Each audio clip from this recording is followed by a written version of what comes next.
Nothing contained in this podcast should be considered a substitute for professional medical advice. This content does not represent our respective employers and is purely the opinion of the podcast hosts. We are not your personal medical providers. Sorry, friends. So, if you have concerns or are seeking a diagnosis or treatment, please seek individual advice from a healthcare provider in your area. We are not liable for any risks associated with acting upon the information contained in this podcast. This is intended for educational and entertainment purposes only, so enjoy the ride. Please drink responsibly and in moderation. Before drinking, please be sure to be of the legal drinking age for your country. We do not encourage the misuse of alcohol. Welcome to Medical Media Mixer, the perfect cocktail. I'm Nicole Peniston, psychologist. And I'm Tara Prisco, physician assistant. And Nicole is very giddy because she could see the numbers. Yeah, this time the numbers worked. So I was like, yay! We were commiserating before we started and just going to review all of our woes of the week. Yeah. We're supposed to talk about what made us smile this week, but we can also have a contrasting segment of what pissed you off this week. Yeah. Well, let's start with something fun. How was the 1,000,000 degrees 4th of July weekend in Cape May? Girl, it was 1,000,000 degrees. It took me 4 hours to get there when it should normally take like 2.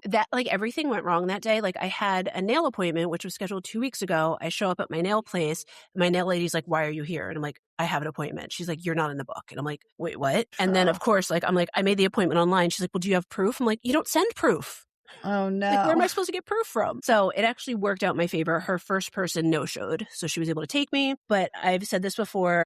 I don't know if she actually listens, but I love you, Kelly, but you're super ADHD. And so I was there for 3.5 hours. Oh, wow. Okay. Yeah. So I got on the road a little bit later than I planned, but I did finally get there. And then we enjoyed most of the weekend. Deb, who is in denial that she gets sun poisoning, got sun poisoning. Jeez. And was up and nauseous and vomiting all night, and then said she got food poisoning. I was like, well, I ate the same thing, and so did everybody else at the hotel, and I don't hear anybody else. So I think it's the sun poisoning. And she doesn't believe me, but what do I know? I'm just a doctor. Not that kind. But still, I mean, All right, so some good, some bad, I guess. What about you? How was your holiday weekend? We stayed home to stay away from crowds, which was good. Mm-hmm. I was preparing for my boards, which I did take this week. How'd that go? Yeah, you took it on Monday, right? Yeah, it was Tuesday. It was way easier than I thought. I studied way more than I needed to. No, it's better that way. Yeah, it is. But in the middle of all this, I was inspired for a future episode because I was going through something that I haven't gone through in 2 years. Is it your migraine episode that you're going to do? It's cluster headaches. So cluster headaches, they call them suicide headaches. That's how bad it is. Okay. Bad. I have an abortive med, like a shot that I could take, but it happens right after you fall asleep. So you wake up an hour after you fell asleep. In 10 out of 10, I am dying. My head is exploding. And yeah. So then it finally got to the point where I was like, all right, Monday I'll text one of my colleagues who's my primary to put me on steroids, put me on a preventative med and all this. So also over that weekend, just walking, doing nothing, walking across the room. I threw my back out and I was like, what? I did nothing. I did nothing. What happens at our age? So my SI joint, your sacroiliac joint, my left side only, it was so bad. I could barely walk on it, taking Motrin on top of the headaches, on top of everything. So now I'm on 60 milligrams of prednisone. It's good. It's bad. I don't know. Lots of energy. I might talk very quickly. Should you be drinking? Well, that's the other thing. When we come to my drink, I'm going to make it for my next episode, but I will probably only take a sip. Okay. Or make it non-alcoholic. And it's kind of hard. It's all alcohol. Oh, okay. But I'll take a little taste and take a picture. Yeah, then pop it in the freezer, have it when you're off the meds. When I'm ready. That's true. It's not even the meds. It's that the cluster headaches. Alcohol can severely set them off, and I'm not putting myself in that place. Yeah. But prednisone is amazing in that you have a ton of energy. But the problem is then you don't sleep well. Yeah. So I took Benadryl to knock myself out. I sleep the first 4 hours of the night, and then I'm tossing and turning and sweating and having chills and dreaming behind my eyelids. And it's this whole second half of the night is a disaster. So you're a hot mess this week. I am. So I'll be tapering down, and we'll learn more about this in the cluster headache episode that I added later on this year. Yeah. As a frequent migraine sufferer, I feel bad for you. It's badness. But luckily I have the resources to know what I need and the people to get it to me and quickly. how to manage it. Yeah. Yeah, because the problem is getting with a neurologist. Like last I saw them was 2 years ago. So to start back up again is really tricky. So yeah, that was my fun. But among all that, I still think I did great on my boards. So 10 years to go before I have to take them again. Well, hopefully that's what made you smile this week. Yeah, I think so. It was Nice. totally easy. So that was good stuff. What made me smile this week? So at the hotel we stayed at, they did like a free 4th of July barbecue on the 4th of July. And so it was all people who stayed in the hotel there. And we were sitting at like the end of this table, and at the other side of the table, there was this little family. It was the grandmom, the mom and the dad, and 2 kids. And they were like playing, what's that card game? It's like Taco Cat something. Go Cheese Pizza. Yep. They were playing that game, which was cute. And then there were like a bunch of like other like families, little kids running around. And this adorable little boy runs by, and he was like impeccably dressed, like all decked out for 4th of July. And the dad turns around and he goes, "Oh my gosh, you're so cute. I want another." Never mind. So, like he looked at his kids and was like, "Yeah, as much as it would be great to have another little one, no, I'm good." Yeah. That's funny. So that made me smile. It was funny. Yeah. So. Yeah, kids are great from a distance. Yeah. And there was this gorgeous little girl. Like she could have been like a little baby model. She had like this cute little dress on. Then she had like these red, white, and blue sparkles in her hair. And this other girl who was like a little bit older than her, like came over to like play, and she had sparkles in her hair. And the little one's like, "Look." And I was like, "Oh, you guys are so cute." And it was like, they just like ran up to each other, just started playing. I was like, why can't adults just be so nice? That's like, so true. Yeah. Why can't we just like walk up to some random person and be like, "So what's up?" I know. I'm not good at that at all. I mean, social anxiety, adult expectations. Yeah. I can ask people their deepest, darkest secrets in an exam room, but like in real life, I'm like, "Nicole, you give this person our card for the podcast and tell them about us." Which clearly I have no problem doing that. Exactly. Yeah. Oh, and we had shared a little on our socials back. Now it'll be like weeks in the past that we went to see Morbid. We did. We saw Morbid live. It was fun times. Yes. Radio City, big venue, lots of people. We could not get merch because the line was so long. That I know. I really wanted that shirt. It was cute, but I have to check and see if there's anything left over online. I don't know. I didn't see anything, but I don't know. But we should tag them, let them know that we are fans. Yeah, I did tag them in that little post that I did. Oh, nice. Yeah. So that was fun. It was different. It was a long day because very long day because of FIFA. And because the thing didn't end till 10:30. We didn't get on the train till we missed the 11:05. We got the 12 something train. By the time we were home to my house, it was like 1:30. By the time you got home, it was like 2:30. It was like almost 3 by the time I got home. Yeah. It was a long day. It was a long day, but we survived it. I was not as terrible the next day as I thought I would be. So that's good. It's okay. Yeah, actually, I didn't like sleep as late as I thought I would either. I actually got up. I thought I was going to be in bed till like noon, but yeah, we survived it. We can do it. We can do hard things. We can.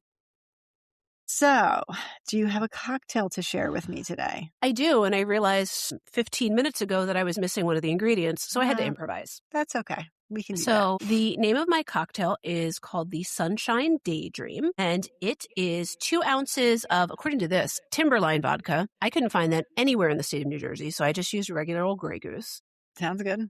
1/2 ounce of Nonino Amaro, which was really hard to find the little bottles of, so I just had to suck it up and buy a big bottle. But honestly, I really like it, so I don't regret it. Then I realized I was out of my 1/2 ounce of fresh orange juice. And then you also need a 1/2 ounce of fresh lemon juice. So what I use to compromise is one of my favorites, San Pellegrino. Okay. Limonata.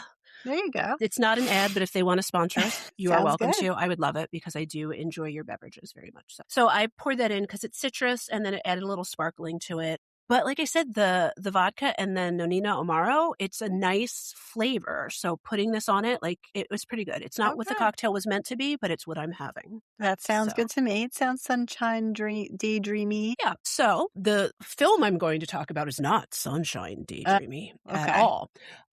But it was really good. I actually rewatched it last week, and I took notes to myself because it's been quite a while since I saw it. I will say I feel like it is on many a TikTok list and other listicles of one of the most depressing movies of all time. Okay. So there you go. So should we just get into it? Sure. I'm ready.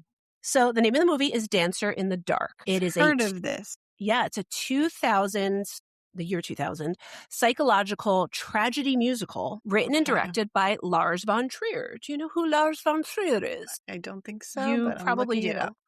You do. Oh, Björk's in this. Wait. Yes. I think I know what this is. Okay.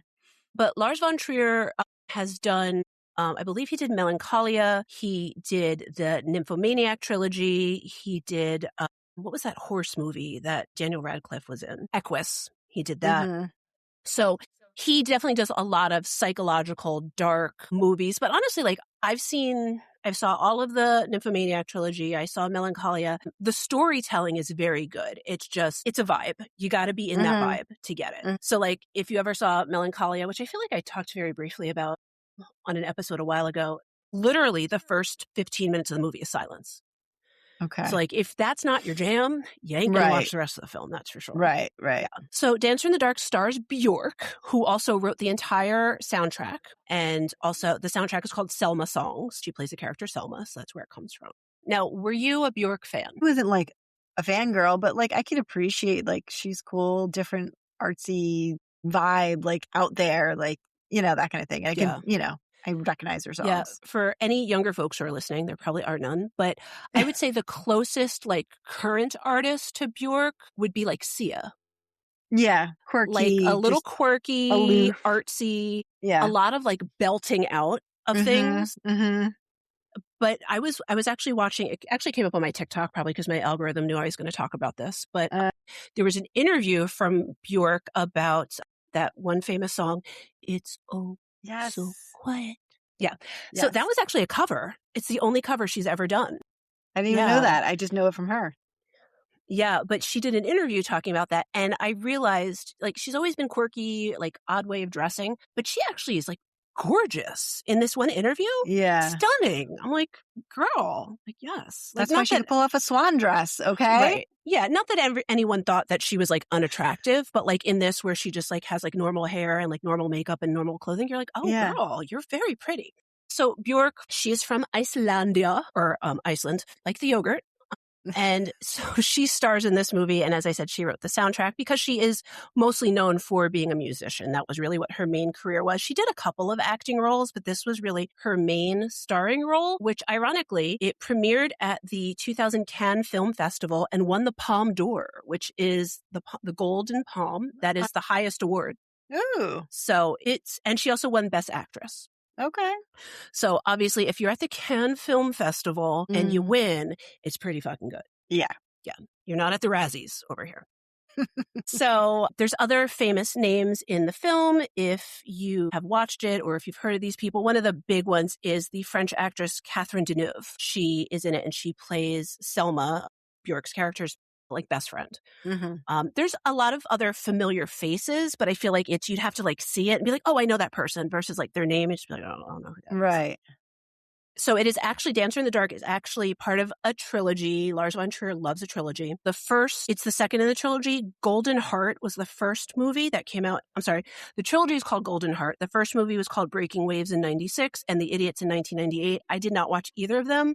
But a lot of times with his trilogies, they're not like fully connected. Like they're more themed versus same character, same story. Right. So I don't think you necessarily had to watch those other two films to get it. So let's get into the plot. So it takes place in 1964 in Washington State. And as I said before, Björk plays a character named Selma Kovacs. Wait, real quick, I'm looking at the cast.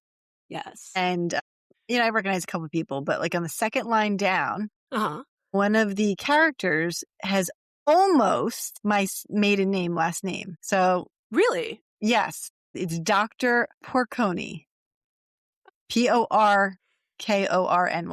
Interesting. Whereas my maiden name, you people can probably Google me, is Pokorny. Pokorny. It's not a heavily guarded secret. So. But there's just that's very rare. That's not a common last name. No, just very bizarre. I just was looking at the character names. Okay. And actually where are you looking at Because Google, and I just went to like cast. I was going to say on the Wikipedia page, it's spelled just like your maiden name. Really? Pokorny? Mm-hmm. And there's like, I don't know what language it's supposed to be. So I'm going to say, is it an umlaut? The apostrophe that goes to the right, My last name is supposedly No, an umlaut Czech, is the squiggly.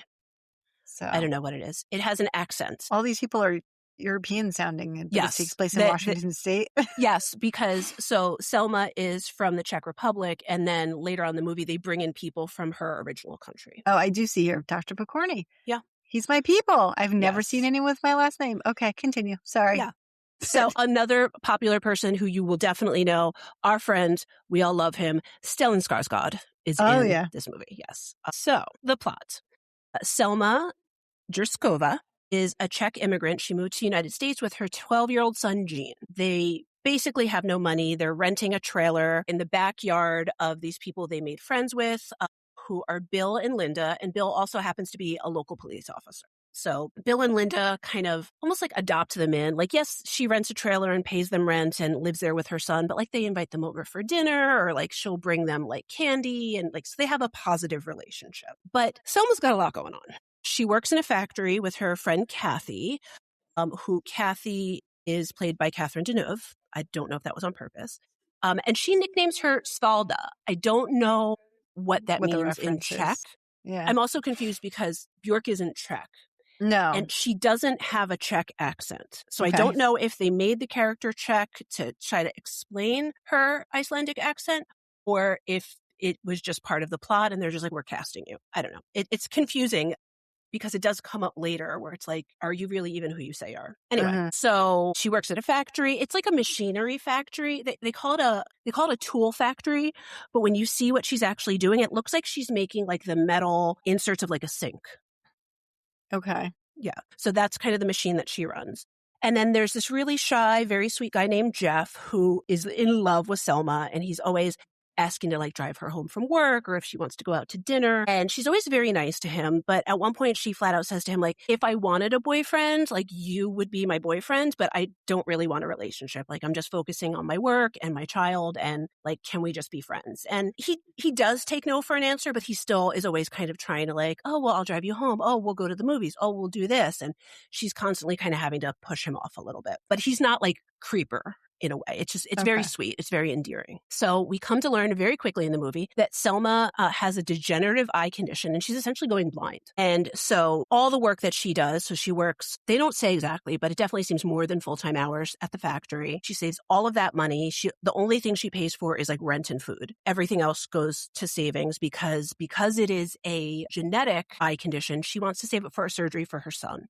So that will prevent him from going blind. Now, he knows nothing about this. Right. He doesn't even know. He just thinks his mom is cheap and doesn't want to buy him stuff and blah, blah, blah. There's a whole part where it's his birthday and all he really wants is a bike, and she refuses to buy it for him. And then Bill and Linda and Jeff, the three of them get together and they buy Jean the bike, and they really, really have to convince Selma to accept it because she has a lot of pride and she doesn't want to feel like she owes them anything. But then she sees how happy Jean is riding the bike, so she kind of allows it. So also what Selma does in her free time, because not only is she working at the factory, she's also doing this thing called pin carding. So you know when you buy like pins for like sewing, like the needles for sewing, and how they come in a card. She puts the needles on the card by hand. And then she gets like a big case of them, and it has, however many cards in it, and she gets paid per card to do that. So she takes that home and does that at nights or during the day whenever she's not working, because sometimes she'll work a night shift. We'll get into that. So she's essentially working 2 jobs, saving up this money to pay for her son's surgery that he knows nothing about. And everybody thinks she's just being a really strict, cheap person, but she's not. So, but for somehow, some way, Selma finds a little bit of time to star in a little town production of The Sound of Music. Because, plays don't take any of your time. They don't. And she is cast as Maria. And it's like so adorable because like watching the movie, that Björk is a singer. So you're like, yeah, makes sense. She would be the star. But when they're like showing it, you can tell like she wasn't their first choice. Mm-hmm. But she's there, and then she's always trying to jazz it up. So like she's practicing, I don't remember what song it is, but she wants to add like a tap dance number in it. And they're like, no, like the tap dance number doesn't go here. And she's like, but if I just do this, and like she keeps like trying to like weave it in. But and Kathy, her friend from the factory, is also in the play. Okay. because it's a very small town, like everybody knows each other. So during the rehearsals is when we start to see really how poorly Selma's vision has gotten because she can't do her blocking. Like she has to have somebody like tell her when to go on stage and like count how many steps she has to go. It's that severe. Wow. It's pretty significant at this point. So, but also keep in mind, she's working in a tool factory during the day. Right. And she's doing little tiny things with pins. With sharp objects. Yeah. So she's doing a lot of risky things. She also walks to work. And her vision has gotten so bad that she has learned to walk parallel to the train tracks to get to work.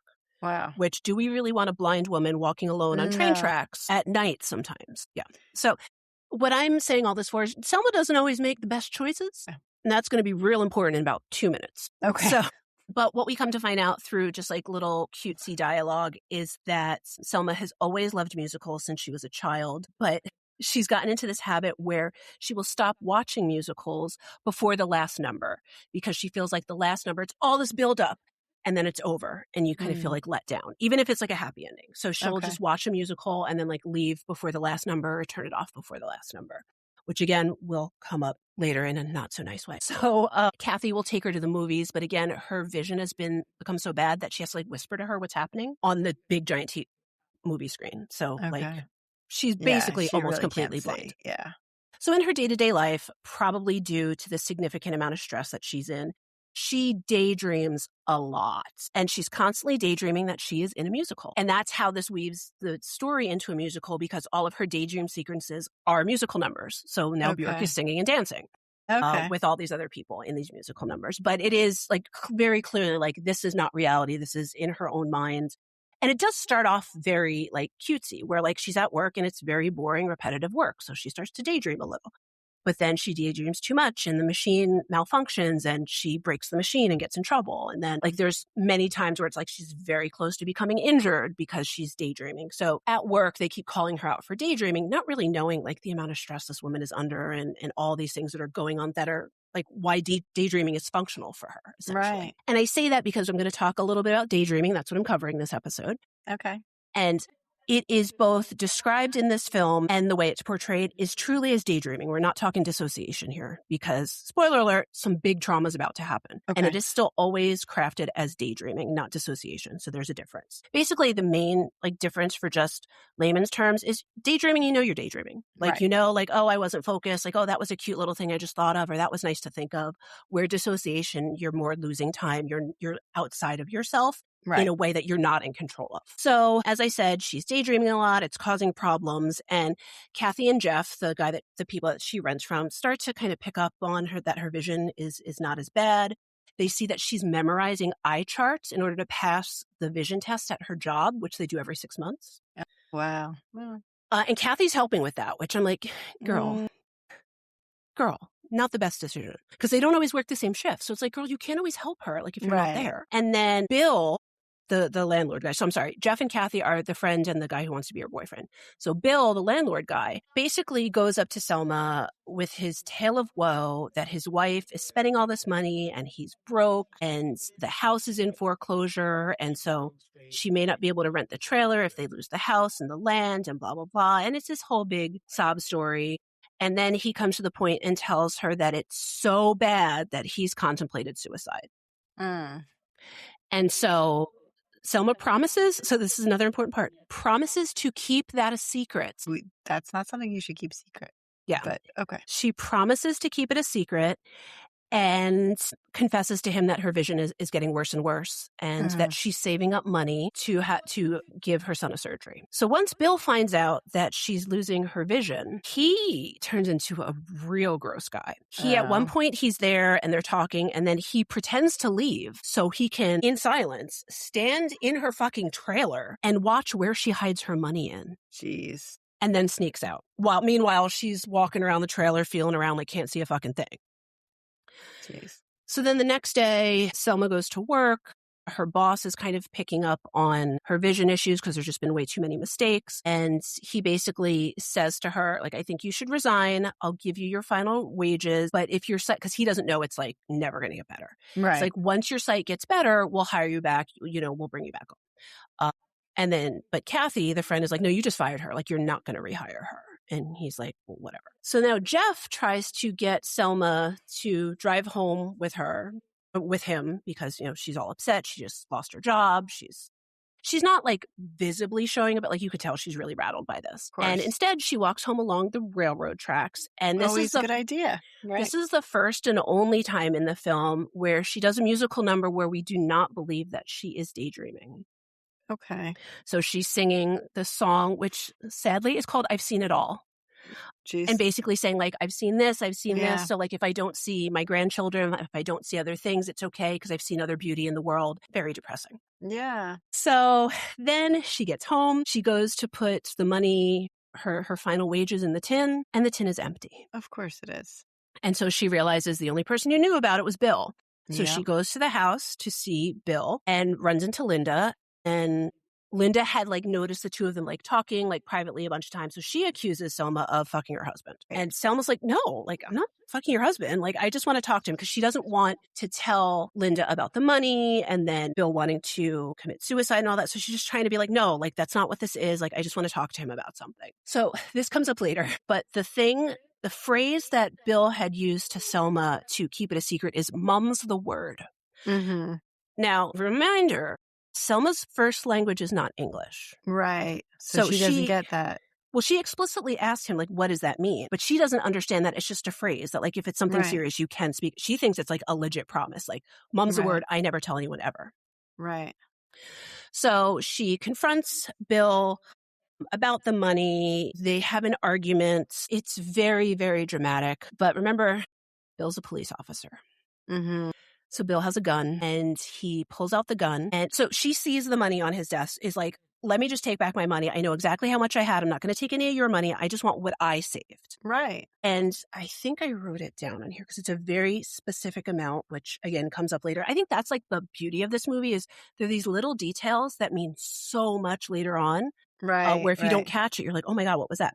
She had saved up $2,056.10. In 10 cents. So she goes to him and she's like, I just want my money back. I don't want a penny more. I don't want a penny less. I just want what I earned, what I saved. So he has like one of those big, like, when you keep your stuff at the bank. The safety deposit box. Yes. A safety deposit box. Yes, sorry, thank you. So he's got the safety deposit box on his thing. And so she picks it up and she's trying to have like the little, words are really hard today. It's okay. We can do it. The pouch that you keep the money in, like the fabric pouch. So she takes that out and she's trying to take out the money. But remember, she can't really see. So she like hands it to him and she's like, just give me my money. Like, here, you count it out for me. And he's holding on to the pouch and holding on to the money tightly and they're pulling back and forth. And he pulls out his gun and then they're fighting over the gun. And then she accidentally shoots him. Oh. But it's not like a lethal shot. But then the wife hears and she runs upstairs and he's like, Selma tried to rob me and tried to shoot me. And so Linda runs out to go find the police. And then Selma's like, please just give me my money. Like, I'm sorry. Like, well, I'll tell him what happened. Like, it's not that big of a deal. Like, let's just fix this. And now he's sobbing and he's like, just shoot me. Just shoot me, just kill me and end all of this. And then you can have whatever money you want and blah, blah, blah. And she's like, I don't want any extra money. I just want what I have. And he's like, won't let go of the money. And he literally puts the gun in her hand, wraps her hands around it and says, if you are my friend, you will kill me. Okay. And she's shaking and crying and she's like, no, I can't do this. And he's like, kill me, just do it. And it's like all this emotion. And so she does shoot him. Jeez. Multiple times.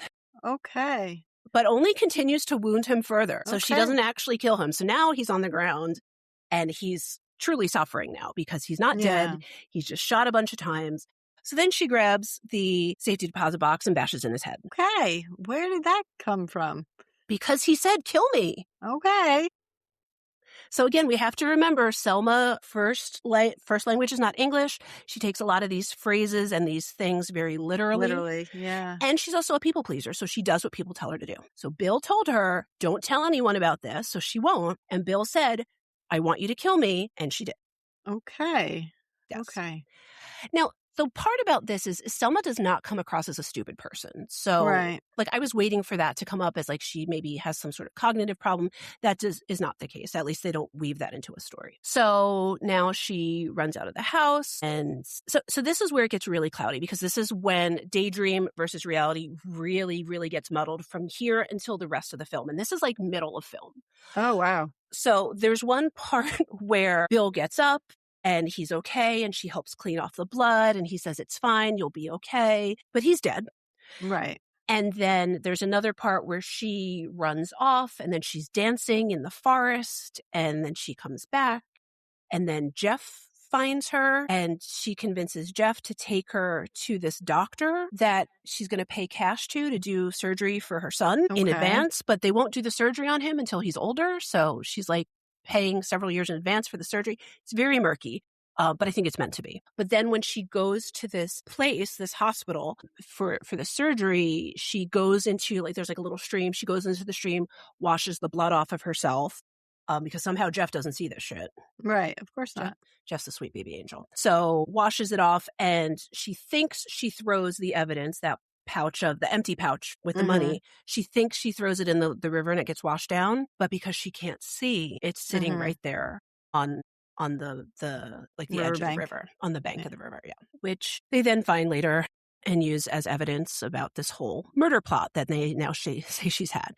Now, part of this, and the songs are not, I was a big Björk fan, and Selma Songs was not my favorite album, but the songs are like interesting. So when she's doing all this, the song she's singing is titled Smith & Wesson, which for those who don't know, it's a type of weapon. Right. It's a brand of gun. And so then somehow after paying for Jean's surgery, and then she also, there's a comment she makes, and I don't think I wrote it down. She goes and she pays in cash to this actual doctor in a hospital. And she says, it's for my son.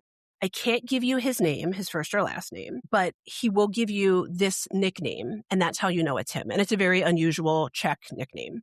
Okay. So the doctor's like, okay, whatever. So she leaves, and then she decides that she's going to have Jeff take her to rehearsal for The Sound of Music. Right.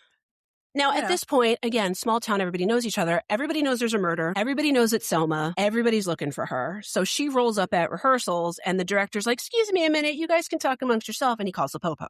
Right. So now they're trying to keep her there while they're waiting for the police to come. And so they had told her, at one point she quit the play because of her vision, but then they recast her as one of the nuns who fight the Nazis. Okay.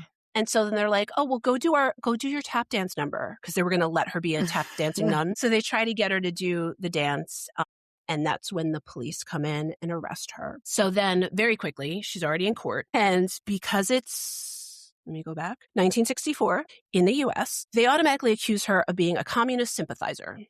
Oh, well, McCarthy era. Because she's from the Czech Republic, and she's not here. And they said that she's pretending to be blind to exploit the American healthcare system. Right. Now, I don't know about you, but it's real hard. I think, if anything, the American healthcare system is exploiting us. It is. And back then, there was even less. Basically, You paid cash for most things. Exactly. So Selma's getting really confused about the questioning. And of course, in court, they do ask things in a specific way to make you confused, even when English is your first language and you understand the way that things work. So they're definitely trying to frame her as this cold-blooded murderer that was just in it for the money. They don't even know that she used the money for the surgery. They think she just stole all this money for herself, and that she was fucking Bill for fun, and then his wife found out, and they just paint her to be this terrible person. Right, this whole story. Yeah. And all throughout it, her defense attorney, him not knowing that there's this other underlying stuff, he keeps asking her questions to be just tell me what actually happened. Just tell me the truth. And at one point she says, "Mum's the word." Oh. It's Selma, you're fucking yourself over here. Yeah. So at one point she had weaved this lie throughout the story that this famous Czech actor was her father. Okay. And the only reason she said it is because he was in a lot of musicals and she watched so many movies of him. So she just kind of fantasized that he was her father and then would tell people because who's going to know? Yeah. Right. Well, apparently they called this guy up to come all the way over from the Czech to testify in Washington State at her murder trial. And he's like, I've never met this woman. I don't know who she is. Now, I don't know the person, but I do think this particular actor is a famous musical actor. Not in the U.S. His name is Joel Grey. He's pretty old in this film, but I think he's he used to work with Bob Fosse. So yeah, he was a legit. That's some real legit there. Person, which I was thinking when I was watching it, oh crap, I just lost it. Anyway, that I wondered how some of these people Catherine Deneuve and then this guy felt working with Björk, but you can even tell in the scenes that they're just so delighted by her, and maybe that's just really good acting. Yeah, but they're just driving with it, and I'm like, I like Björk, but she's kind of weird. And they're just like going with it, which maybe that too is like a testament to like she's a really good actress. I don't know. Like maybe like she proved herself to them. So they do this trial. Spoiler alert, they find her guilty. She's convicted of murder and sentenced to death. Jeez. So things just go from bad to worse here. Yeah. And then her friends, Kathy and Jeff, try to get her an appeal. They hire a different lawyer who says that like, hey, now that we know about like your son going blind, like they find out all the background stuff. And she thinks that they took the money from the doctor to pay this new attorney. And so she refuses her appeal. Yeah. This girl. Yeah. So now she's on death row. And in the state, apparently in 1964, in the state of Washington, execution was by hanging. Okay. So now she's on death row and kind of trying to cope with all that. And there's just one really, really upsetting scene where throughout the movie, like I said, she's daydreaming about musicals. And so anytime she hears sounds, especially repetitive sounds, it becomes a song in her head. And it's very soothing. And there's this one part where she's in like the special part of death row where like you stay right before they take you. Mm-hmm. And this one guard kind of like feels really bad for her. And so has developed a relationship with her. And she goes to check on her and she's like, how you doing, Selma? And she's like, it's too quiet here. She's like, I need noise. I need to hear something. It's driving me crazy. Like I just need to hear something and I'll be okay. So you don't have stimulation that way. Exactly. You need to hear. So this sweet baby angel prison guard gets the choir to sing through the vents for her. and then she does her own little rendition of my favorite things from it's such a sad movie. So then they find out that Gene does have the surgery to save his vision at some point. So they don't really say how much time passes. So I don't know if he got the surgery early or if it's been several years. At some point it gets very all condensed pretty quickly. And so the second to last song, which remember, we don't like the last song in musicals. We don't like the last songs, right. The second to last song in the musical is called 107 Steps because that's how many steps it is to where she gets hanged. Okay. Yeah. Super depressing. Mm-hmm. Yeah. So then, and I don't know if they do this for reals, but it was a lot to watch. She's now freaking out as anyone would if you're going to be hanged, and she won't stay still for them to put the noose around her neck. She doesn't want them to put the hood over her head because she can still at least see little flicks of light, and she doesn't want it to be too dark, but they won't hang her without the hood over her head. So they strap her to a board. Okay. So she's strapped to a board. They put the hood over her head, and then Kathy, who said she could not come and watch her execution, she does show up, and somehow, I don't know how, she gets to like run up to like where she's being hanged and like gives her a hug and tells her like Gina's going to be okay. And so Selma wears glasses, even though she's blind now. She gives her glasses to Kathy to give to Gene because Gene wanted to come to the execution, but they wouldn't allow it because he was too young, which she was fine. She's like, I don't want him here. Like, it's fine that he can't come. So now she's strapped to a board. They don't put the hood over her face, and Selma sings the next to last song. And the movie ends with her being hanged. This is sad. It's a rough one. It's probably one of the most depressing movies I've ever seen. Aw. Yeah. It was really, really good though. Like it was really well done. The prison guard, she's somebody that you would have seen. Oh, her name's Siobhan Fallon. If you looked her up, you'd be like, I know her. She always plays like the person on the side. She's always like a side character. But she was the prison guard, and she's like there at the execution. She's like sobbing, and then she like holds her body. It's like it's a lot. It was a lot. It was a lot. It was a lot. So that is the movie, and like I said, she wrote the soundtrack and sang most of the songs. And yeah, so we're going to talk about daydreaming. Try to make it a little lighter. Although, okay, so just one quote about the movie. If you're like, that sounds terrible, why would I watch that? Some of the quotes about it after it won awards was a superbly imaginative film that leaves conformity in shambles. Yeah, sorry, I just got distracted. When she wore her famous swan dress was when she won the Academy Award for Best Original Song for I've Seen It All. That song about that. And then there's another quote that says the film is relentlessly claustrophobic, but is the best movie about capital punishment as far as I'm concerned. Which I feel like the movie's not about capital punishment. No, it's not. But it's not. I feel like the movie is about tragedy and how the human mind and the human spirit can try to find that levity and joy even through it. It's like literally like the last minutes before she's dying, she's singing. Yeah. Yeah. And that song, I will say, that's a rough song. That just sounds like an animal crying out before death. Wow. Like but it's like so moving to be like, this is a song that somebody wrote, and it displays this. So. So yeah, it won a lot of awards other than the Palme d'Or. But yeah, so I think you should see it. It is hard to watch, but worth it. It is also hard to watch because it's hard to find. So I watched it through Prime, but it was like one of those like limited free trials of like some other network through Prime. Oh, through Prime. Yeah. Yeah. I want to say Paramount, maybe. I don't know. Okay. But it's hard to find. It was never really publicly available because I remember when I watched it, I got it way back in the day when Netflix had DVDs. So oh, wow. That tells you how long ago it was that I saw it. Yeah, our young listeners don't even know that's how it started. They used to get the DVD and then mail it back and get the other one. Yeah. So let's see. So we're going to talk about daydreaming. So you may ask, what is daydreaming? Or maybe you don't ask. You tell me, what is daydreaming? I mean, it's when you just kind of get lost in your head. Like, I don't see things in pictures. Like, I'm one of those people, so I don't daydream in pictures. But like, I definitely, if like you catch me staring, my brain, is just thinking about all different little things. It just is. Yeah. So daydreaming is a normal part of everyone's cognitive process. It's defined as a spontaneous subjective experience in a no task, no stimulus, no response stimulation. And it includes unintended thoughts that intrude inadvertently into the execution of intended mental tasks. So this is like when you're driving and then you're kind of daydreaming about something. Mm-hmm. You're doing something, but you're doing something that is very repetitive, very rote. And so your mind can take that freedom to daydream a little bit. Right. Daydreaming, we also know, can happen in class, can happen at work, at other times as well, where maybe you're supposed to be doing something a little bit more structured, but it is under our control. We're aware that we're doing it.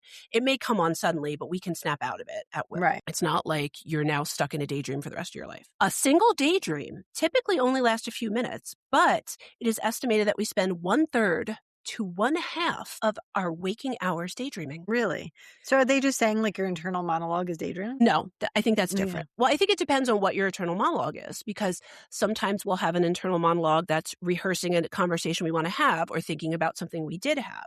Mm-hmm. But if your internal monologue is like, wow, I wonder what it would be like if like my life was a musical, and then like starting to create songs, that's daydreaming. Right. Yeah. Daydreaming is typically looked upon negatively because it represents non-doing in a society that emphasizes productivity. Yeah, not working so hard. Yeah. But it's actually pretty healthy for you to have that time to kind of, it is a type of creativity. It's almost like a type of play. Like think about that. Like as children, they get to play that stuff out. As adults, we don't give ourselves time for that. So that's kind of just the basics of daydreaming. And I'm going to link a lot. Well, we don't have to link all of them, but I found a lot of really good articles that discuss like the science of daydreaming and all that stuff. But it's pretty much like the basics of what I just said. A lot of people think that daydreaming interferes with concentration, but I think it's just like a different type of concentration. You're concentrating on a preferred thing. A preferred thought. I mean, you can be like hyper focusing on what's going on inside, sort of. Yeah. So what is this? I was just looking for other fun facts about daydreaming. Sorry, didn't mean to cough into the microphone. Harvard developed an app that asks test subjects what they are doing at any given moment during the day, so aka experience sampling, and to report their level of happiness and seeing if daydreaming correlates with happiness. Okay. And but so, I feel like you do it so much. How do you even know to like click the button that you just did it? You know what I mean? Like, well, yeah, I'm sure this was, a very standardized study where, there were specific rules and tracking of it. But the quote that they take from this is that it is quite possible that we are a lot happier when we are fully immersed in our work than when we are daydreaming. I would beg to differ. I think it depends on what the work is. Yeah. I think it depends on what the work is. I think it depends on what the daydream is. I don't know about that, because I think the other thing is that they're identifying as if you are busy with something, you are in the moment. And when you're daydreaming, you are not in the moment. Right. So like kind of like paralleling with mindfulness, but I don't think they're mutually exclusive. No. Like I think you can be happy and daydreaming or be happy and working, and neither of them are necessarily canceling out the other stuff. If that makes sense. Yeah. So that's an article from the MIT Press, which clearly I don't agree with. Observations in mice hint at the role of daydreams in remodeling the brain. Okay. So I want to know, how do we know that mice daydream? Yeah, how do we know? Tell me that. What are their little mouse dreams about? Cheese. It's about cheese. It's about cheese. What else would they think about? It's about them beating up the cats and chasing the cats.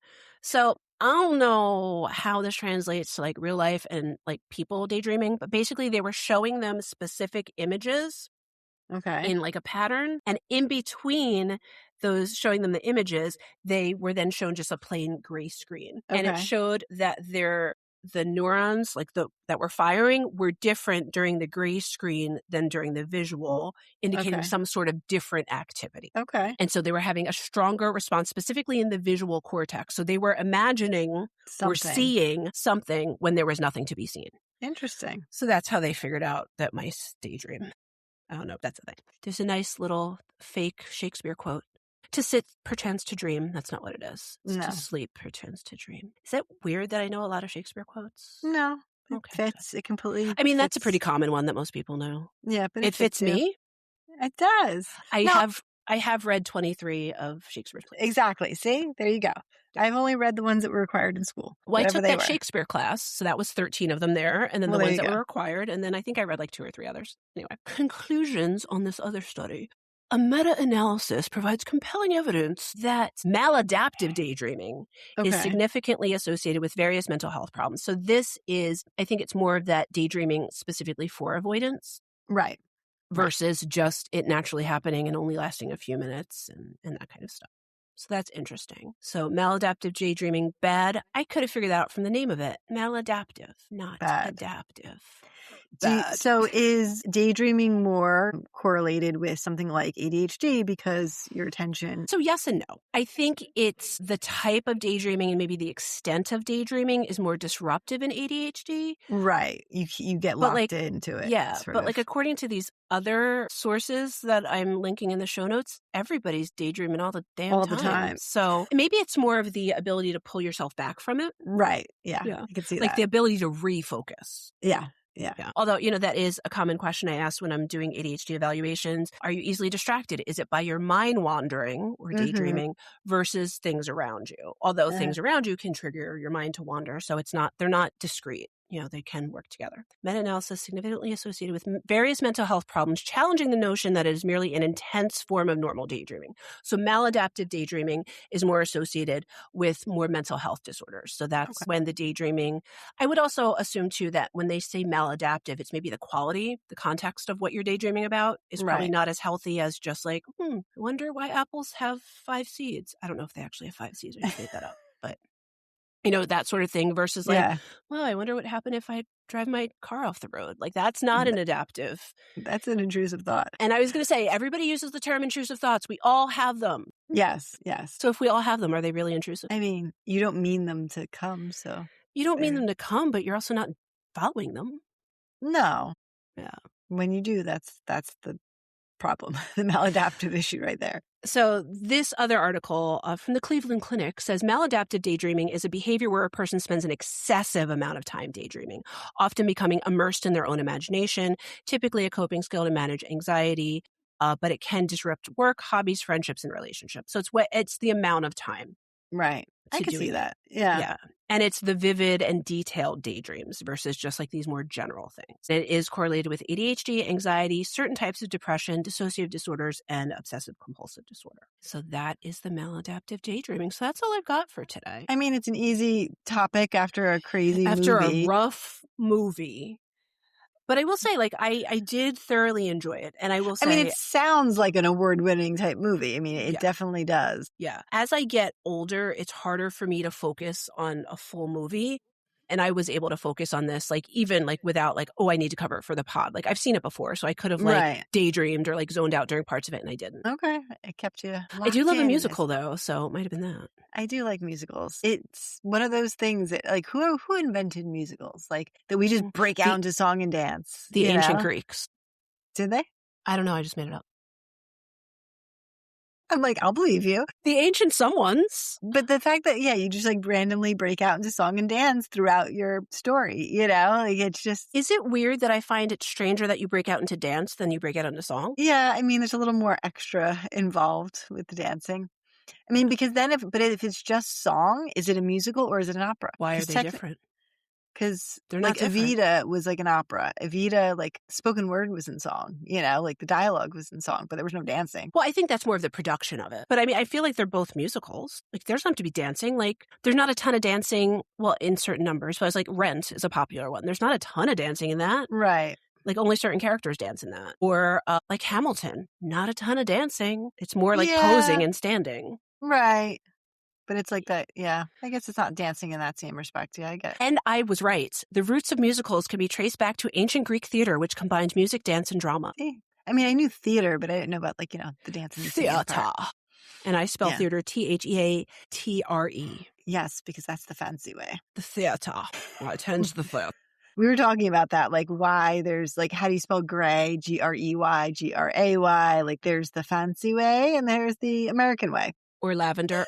I didn't know that one could be spelled different. Lavender or lavander. Lavendr or Levander.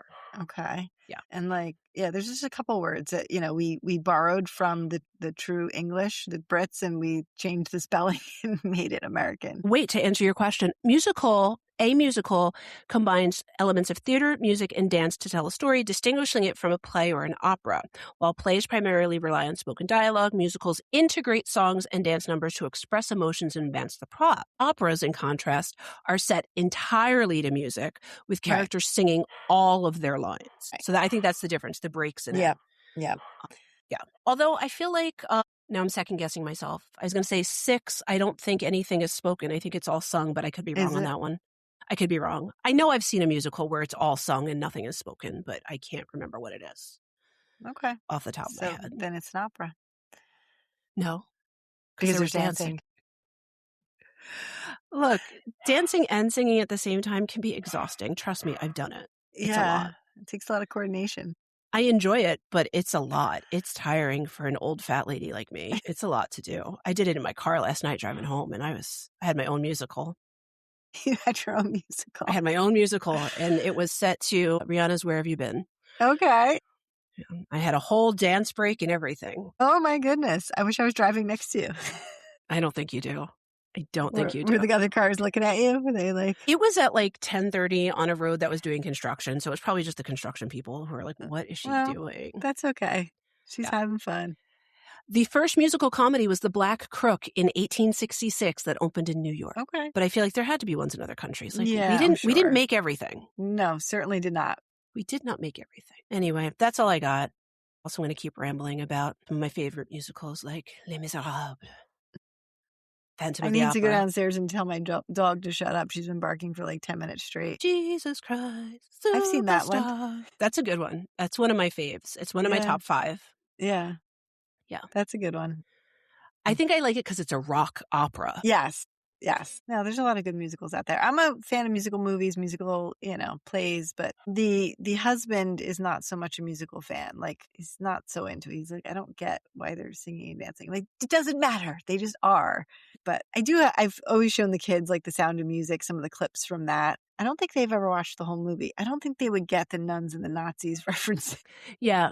Did they see Into the Woods? That was one that a lot of kids saw because it's... I don't know. I mean, maybe they watched it without me, but I don't think I watched it with them. I hope they didn't, because even though it's fairy tale based, there's a lot of saucy moments. Are there? So I don't. Have you ever seen Into the Woods? I don't remember. I'm not sure. I know of it, but I don't remember if I've watched it. There's a lot of scandalous stuff that happens in Into the Woods. Yeah. All right, let's wrap it up because we have more to record tonight. We do.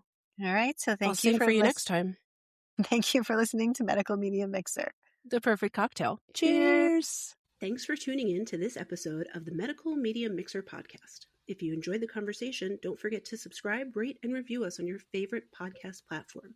Your support helps others find the show. Want to keep the conversation going? Follow us on social media. We're at Medical Media Mixer Podcast on Instagram, Facebook, TikTok, YouTube, and on Pinterest, the Medical Media Mixer board. If you'd like to support the show and help us grow, check us out on Patreon. Patreon.com/Medical Media Mixer Podcast. And on Buy Me a Coffee, buymeacoffee.com/Medical Media Mixer Podcast. If you have a topic idea, feedback, or just want to say hi, send us an email at medicalmediamixer@gmail.com. You can also stream all of our episodes and find more info on our website, medicalmediamixer.podbean.com. We're available on all major podcast platforms, so no matter where you listen, we're there. Thanks again for listening, and until next time, keep mixing medicine and media.